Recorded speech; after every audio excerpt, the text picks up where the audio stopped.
Could you state your name, McKrae? Is it McKrae? Yes. Say your last name for us. Game. Game. Yes. I'm McKrae Game, and I am in favor of the proposed policy. Recently, my story made international headlines as former conversion therapist comes out as gay and renounces his work. This attention has given me an opportunity to speak on what I now believe is a harmful practice against those with gay attractions. When I first came out at 19, the world was a very different place. Today, our society is much more accepting. However, dangers remain that must be addressed.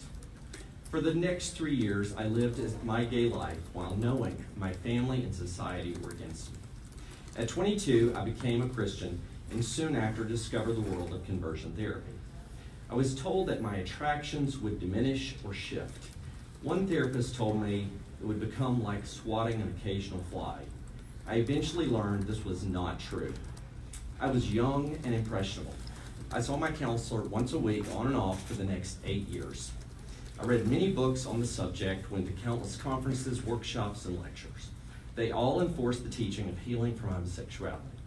In 1996, I married, had children. In 1999, I started a ministry that in 2013 became a national network, one of the largest ex-gay organizations in the world. Over my 20 years in ministry, I counseled hundreds from teenage boys to elder men. I was not a trained counselor or therapist, just like most in ex-gay ministry. I believed I was helping people, but the reality is that I was causing harm, enforcing the cycle of confusion and shame.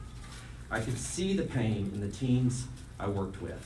They were torn between their thoughts, their family, faith, friends, and the world around them. During all this time, I never encountered anyone who had reoriented their sexuality.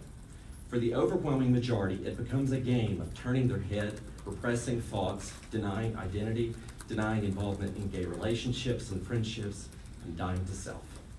My entire life, I battled with chronic anxiety that only worsened as I entered conversion therapy and ex-gay ministry. Their use of legalistic teachings and shame-based accountability to keep me in line only served to heighten my anxiety with growing proportion as my leadership role developed, sacrificing myself and my own emotional health. There are reports of vast abuses of shame-based methods and teachings. Though I did not experience or practice in such, what I did experience was enough to affect me to have multiple nervous breakdowns.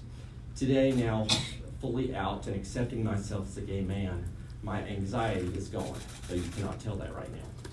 At 51, I finally discovered peace and joy that I was told would only come with extreme self-control.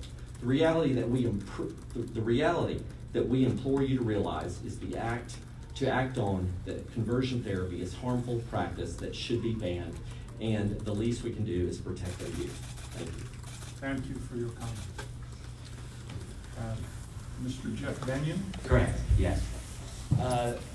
My name is Jeff Benyon, and I am a practicing associate marriage and family therapist